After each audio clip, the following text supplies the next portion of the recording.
नहमदुहु व नसल्ली अला रसूलिहिल करीम अम्मा बाद फ़अऊज़ु बिल्लाहि मिनश शैतानिर रजीम बिस्मिल्लाहिर रहमानिर रहीम। अस्सलाम वालेकुम दोस्तों, मैं हूं शाहज़ेब नौशाही और आप देख रहे हैं दी नौशाही रिपोर्ट। दोस्तों, आज 12 फरवरी 2024 थी। पाकिस्तान की सियासत का एक गर्म दिन था, काफ़ी अहम डेवलपमेंट्स हुई, उनके बारे में हम आज डिस्कस करेंगे। लेकिन उससे पहले मैं एक दो पॉइंट्स आपके साथ शेयर करना चाहूँगा। PTI ने इंतखाबात के बाद से ही एक ही नारा उनका है कि मुल्क को तोड़ देंगे, बांग्लादेश मॉडल और 71 की जंग और ढाका मॉडल और टुकड़े टुकड़े कर देंगे। आपने भी देखा होगा सोशल मीडिया पे जो इनके पेड ट्रोल्स हैं, ख़ास तौर पर मुल्क से बाहर बैठे जो मुल्क दुश्मन अनासर हैं, उनका यही नारा था। तो मैं पहले भी कहता था कि PTI कोई सियासी जमात नहीं है, ये कोई पॉलिटिकल पार्टी नहीं है, ये दहशत गर्दों का ग्रोह है, जत्था है, जिसे बर वक्त इक़्तिदार से हटा दिया गया। इसको जितनी जल्दी हो पाकिस्तान से इनको ख़त्म किया जाए, तब पाकिस्तान आगे बढ़ेगा। ये तो थी PTI की बात। अब आते हैं आज की डेवलपमेंट्स पर। आज कुछ चैनल्स ने ये खबर ब्रेक की कि नून लीग और पीपल्स पार्टी के दरमियान पावर शेयरिंग का फार्मूला तय पा गया है, यानी 3 साल नून लीग इक़्तिदार में रहेगी और 2 साल पीपल्स पार्टी। तो मैं आपको ये बता दूं, ऐसी कोई बात नहीं है और ना इस चीज़ पर इत्तेफाक हो सकता है कि 3 साल एक पार्टी हुकूमत करे और 2 साल एक पार्टी हुकूमत करे। पाकिस्तान की जो इस वक्त इकनॉमिकल सूरत हाल है, उसके लिए भी ये जो है मुनासिब नहीं है, बल्कि जो इस वक्त सूरत हाल चल रही है, एक ही पार्टी को कम अज़ कम 10 साल के लिए इक़्तिदार सौंपना चाहिए ताकि वो कुछ कर सके पाकिस्तान की इकॉनमी के लिए। और पाकिस्तान को इस वक्त जो खारजा महाज पर या दूसरी जगहों पर मुश्किलात दरपेश हैं, उनके लिए लॉन्ग टर्म हुकूमत चाहिए। तो 3 साल और 2 साल वाला फार्मूला जो है वो बिल्कुल भी काबिल अमल नहीं है। ये वैसे ही एक ख़बर छोड़ी गई है, इसमें हकीकत नहीं है।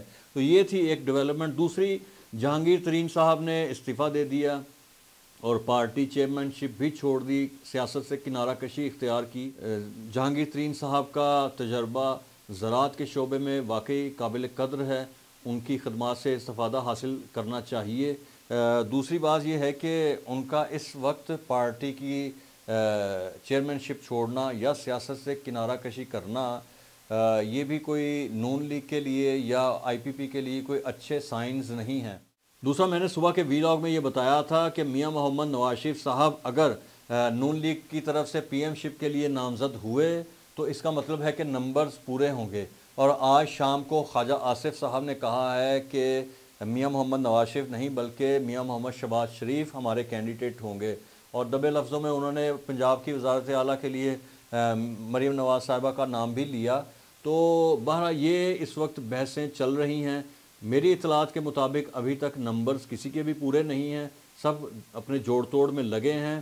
पीपल पार्टी को पूरा यकीन है कि वो अपने नंबर्स पूरे करने में कामयाब हो जाएंगे। इन दी एंड कौन जीतता है कौन हारता है ये तो उस दिन ही पता चलेगा। लेकिन जैसा मैंने पहले कहा, अगर मियां मोहम्मद नवाज शरीफ साहब नून लीग की तरफ से नामज़द उम्मीदवार होते हैं तो ये कन्फर्म है कि नून लीग के नंबर्स पूरे हैं।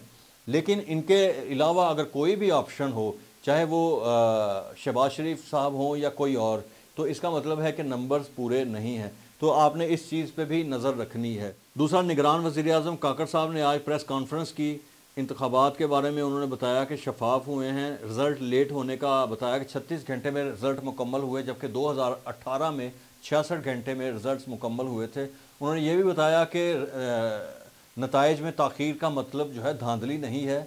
PTI ने काफ़ी शोर मचाया था धांधली का, उन्होंने मौसर जवाब दिया है PTI को धांधली बाबत। उन्होंने कहा कि नून लीग के बड़े बड़े सूरमा जैसे राना सनाउल्लाह हैं, ख्वाजा साद रफ़ीक हैं, जावेद लतीफ़ हैं, ये सब वो लोग हैं कि जिनका बहुत बड़ा वोट बैंक है।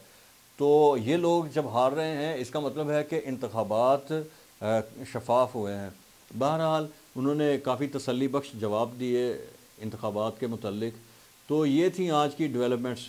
अब देखते हैं कि पाकिस्तान में सियासत क्या रुख इख्तियार करती है और हुकूमत किसके हिस्से में आती है।